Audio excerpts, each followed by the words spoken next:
बाकी ये विषय तो सारा सामाजिक ही है अच्छा, है ना, और सुरक्षा से संबंधित विषय है। ओके। नहीं, यदि आप मेरे बारे में जानते हैं, मैं प्रेसिडेंट क्राइम फ्री भारत हूँ और 21 स्ट्रेटेजीज के तहत ये देश बदलने का पूरा ताना बाना मैंने बनाया हुआ है। ये देश इतना बदल जाएगा कि भारत सरकार के पास 20 गुना ज्यादा आय होगी और उसका खर्च आधा हो जाएगा। हम अपने देश को इनकम टैक्स और सभी टैक्सेस से फ्री कर पाएंगे। तो ये बहुत पावरफुल है। अब मुझे नहीं मालूम है कि आप हायरार्की में क्या मतलब जो है ना, किस लेवल पे ऑर्गेनाइज मतलब अपने आप को पा रहे हैं और किस लेवल की बात संभव है। एक बार वही सब भेंट करेंगे। हाँ, फिर करेंगे बात। क्या है कि हमारे तो राष्ट्रीय पदाधिकारी लोग आ रहे थे 8-9 तारीख में जी, तो उनसे भी भेंट आपकी फिर करवाएंगे। हाँ, वही बेहतर रहेगा। देखिए, क्योंकि ये इतना बड़ा लेवल की बात है, इसमें तो भाजपा को ये निर्णय लेना होगा कि 21 लक्ष्यों के 21 टास्क फोर्स बना के और क्राइम फ्री भारत को भी सपोर्ट करें और क्राइम फ्री भारत भाजपा को सपोर्ट करे और भाजपा की सीट क्या 330 से बढ़ के 543 तक पहुंच सकती है जी। मतलब जो सोच और चिंतन है वो ये है। ठीक है ना भाई साहब। तो मैं मतलब लेकिन वो जो है ना मोहित जी, आपको ये समझना पड़ेगा कि हमें आपकी ऑर्गेनाइजेशन में उस लेवल के लोगों से बात करना पड़ेगी जो कि इस मैटर को उस लेवल तक ले जा सके, क्योंकि ये मैटर जो है मोहन भागवत जी पर ले जाना पड़ेगा और ये मैटर जो है माननीय नरेंद्र मोदी जी और अमित शाह तक भी ले जाना होगा। तो उसका कोई किसी प्रकार का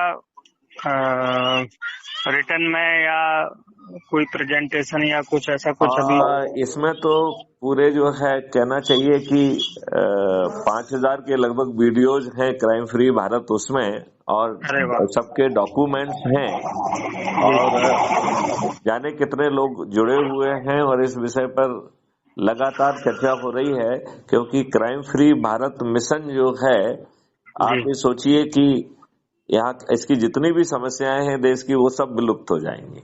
बिल्कुल हो जाएंगी ना। बहुत बड़ी बात है, बहुत बड़ा विषय है। हाँ, मुझे लगता है कि ये सीधे जो है मोहन भागवत जी और उस लेवल पर जो है यदि अपन मुझे तो ऐसा लग रहा है शायद हो सकता है आपकी ये काम और भावनाएं हो सकता है उन तक पहुंचने का समय आ गया हो, इसीलिए फिर ऐसा विषय बना कि आपसे परिचय संपर्क मिलने जुलने के लिए हम लोग। हाँ, तो अभी जो आप बता रहे हैं 8-9 में किस लेवल के लोग आ रहे हैं? राष्ट्रीय पदाधिकारी आ रहे हैं हमारे। अच्छा, जैसे नाम से कहें तो कमलेश जी हैं, कमलेश सिंह जी भाई साहब, एक देवेंद्र जी हैं। ओके, तो अच्छी बात है। मेरे ख्याल से मुझे लगता है कि देखो अभी अपन इतना सब कर रहे हैं और 303 पर अभी भी हम सिमटे हुए हैं, ठीक है कि नहीं है? और कांग्रेस देखा जाए तो उसने डे 1 से ही संविधान का उल्लंघन किया।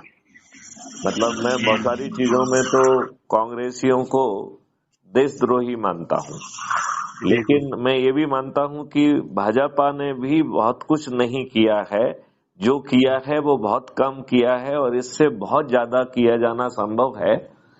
तो यदि हम उस लेवल की बात करेंगे और सही निर्णय लेंगे तो उसका लाभ हमें चुनाव में अभी मिल सकता है। बात समझ रहे हो ना? क्योंकि अल्टीमेटली यदि माननीय नरेंद्र मोदी जी और भाजपा 303 से बढ़कर 543 के आसपास पहुंचने के होते हैं तो हम वो आमूलचूल परिवर्तन कर पाएंगे जो हर दिशा में होना जरूरी है ना? बिल्कुल। तो आप आइए, जरूर बात करेंगे, लेकिन वो सोच और चिंतन उस तरीके का रखेंगे तो फिर आनंद आएगा। नहीं, ठीक है ना, बिल्कुल। क्योंकि उस लेवल पे यदि बात की जाएगी ना तो फिर वो उन लोगों से बात होना जरूरी है जो उस लेवल तक बात पहुंचा सके और उस पर तत्काल कार्रवाई हो सके। मेरा तो चिंतन ये है कि यदि हम तत्काल 21 टास्क फोर्स बना देंगे तो हम अप्रैल तक बहुत कुछ ऐसा दिखा पाएंगे जो कि भाजपा की सीटें सीधे 303 से जो है ना 543 की तरफ रॉकेट जैकेट कर सकती है।